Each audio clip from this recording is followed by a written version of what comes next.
Here is a classic example of how to play Engage, Disengage when your dog is too over-aroused to play the settle game. Dave is offering a lot of different behaviours in this video, but none of them are calm, so I am rewarding all the ones that are the opposite of being over-aroused and engaging with other people and dogs.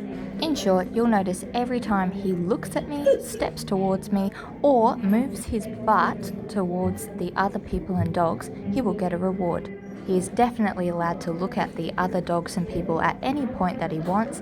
However, he is not allowed to approach them or interact with them. I maintain this by making sure I sit far away from the thoroughfare of traffic so that I am always 1 metre away from other people's lunging dogs.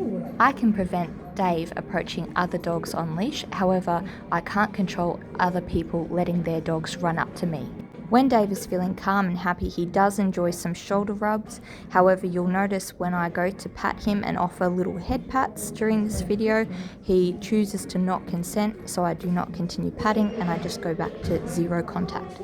Here you can see where a Great Dane puppy walks into view and Dave becomes hyper excited with the idea of interacting. We have practiced this scenario plenty of times, so he knows to instantly come back to me for a reward and to disengage, because he knows that he will not be allowed to play with the other dog and will not be having the opportunity to reach the other dog. He is amply rewarded for every single time he chooses to look away from this dog for the duration that this dog is in view. Of course, this exercise is very difficult for Dave because he desperately wanted to go say hi to that giant puppy. Another thing that you'll notice is that Dave vocalizes throughout this video. Every now and then he'll offer little whines or even quiet woofs. These are not corrected, and it's fine to reward directly after this. You're not rewarding the woofs, you're rewarding looking away from the trigger. This is a great example of treating the root cause rather than the symptom. The root cause being hyperarousal and the symptom being barking. Once the dog is comfortable looking away from the triggers and calming down in general, the vocalization will automatically slow down or stop entirely. You will notice again I try to see if he wants a pat and he refuses, so I do not persist.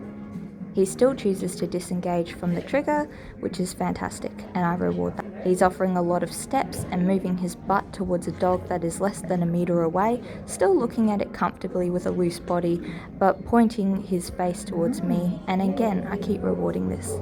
Eventually he decides to take a little sniff of a wall and come straight back to me for a reward.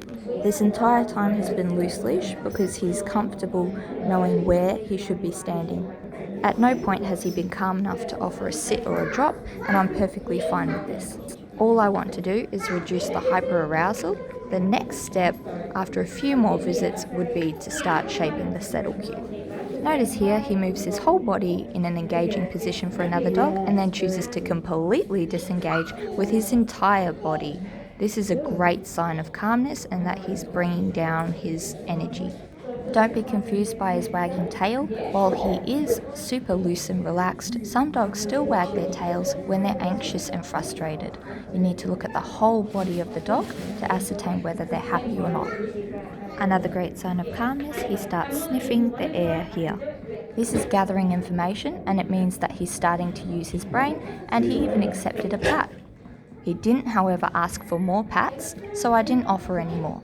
If this state of hyperarousal looks calm to you compared to your usual vet visits, taking the time to visit when you're not booked in to see the vet, taking the time to sit down in the waiting room and train your dog multiple times a month will mean that your dog is a lot calmer by the time the vet is ready to see them, and your entire visit is a whole lot less stressful.